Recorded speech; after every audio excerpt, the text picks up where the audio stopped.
पाणी चोरणाऱ्यांसह महापालिकेच्या लक्ष्मीपुरीतल्या मॉलजवळील खुल्या जागेत जनरेटर बसवणाऱ्यांवर तसंच चुकीचं काम करणाऱ्या ठेकेदारांसह उद्यान अधीक्षकांवर कारवाई करावी यासह विविध मागण्या आजच्या स्थायी समिती सभेत सदस्यांनी केल्या। याबाबत योग्य ती कार्यवाही केली जाईल अशी ग्वाही सभापतींनी दिली। याबाबतच्या सूचनाही प्रशासनाला यावेळी देण्यात आल्या। शहरातील विनापरवाना व्यावसायिकांवर कारवाई करण्याचा निर्णय यावेळी घेण्यात आला। कोल्हापूर महापालिकेच्या स्थायी समितीची सभा आज सभापती विशाल शिराळे यांच्या अध्यक्षतेखाली पार पडली। फुलेवाडी रिंग रोड परिसरात बेकायदेशीर खुदाई केली असल्याचं तसंच या ठिकाणी ग्रामीण भागाला बेकायदेशीर पाईपलाईन टाकण्यात येत असल्याचं इंद्रजित बोंद्रे यांनी सांगितलं।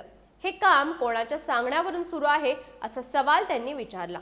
विनापरवाना खुदाई केली असल्यास जेसीबी जप्त करून फौजदारी दाखल करा असं आदिल फराज यांनी सांगितलं। महापालिकेचं पाणी चोरणाऱ्यांवर कारवाई करावी असे आदेश सभापतींनी यावेळी दिले।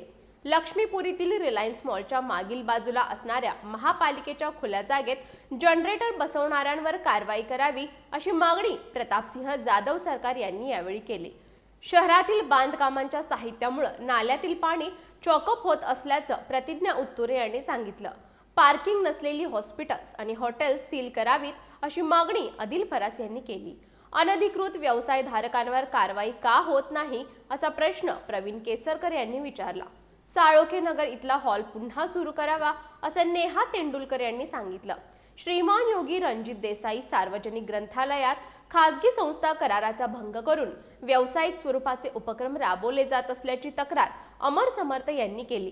शहरात 25,000 व्यावसायिक मिळकत आहेत, मात्र परवाने केवळ 7,500च आहेत।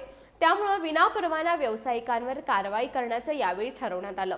क्रशर चौक परिसरातील लाईट बंद पडल्याचं पूर्वा राणे यांनी सांगितलं। भटक्या कुत्र्यांचा बंदोबस्त करण्याची मागणी अनुराधा खेडकर यांनी केली। ठेकेदारांकडे कर्मचारी नसल्यानं बूम जाग्यावरच आहेत, या बूमच्या भाड्याला कोण जबाबदार आहे असं अर्चना पागर यांनी विचारलं। चुकीची कामं करणाऱ्या ठेकेदारांसह उद्यान अधीक्षकांवर कारवाई करावी असं आदिल फराज यांनी स्पष्ट केलं। संबंधित ठेकेदारांना नोटीस दिल्याचं तसंच निर्मा कन्स्ट्रक्शन कंपनीला ब्लॅकलिस्ट का करू नये अशी नोटीस पाठवल्याचं प्रशासनानं यावेळी सांगितलं। संगीत सूर्य केशवराव भोसले नाट्यगृह इथं रोहित्र जनित्र पॅनल केबलिंग आणि अग्निशमन या कामांबाबत पुणे इथल्या विनस ईपीसी प्रायव्हेट लिमिटेड या कंपनीच्या 12.5% कमी दराच्या व्यापारी लिफाफ्याला मंजुरीबाबत यावेळी चर्चा झाली। सदस्यांनी मांडलेल्या सर्व प्रश्नांबाबत प्रशासनानं योग्य ती कार्यवाही करावी असं यावेळी सभापतींनी प्रशासनाला सांगितलं। आजच्या या सभेमध्ये विविध विषयांवर जोरदार तसंच वादळी चर्चा झाली।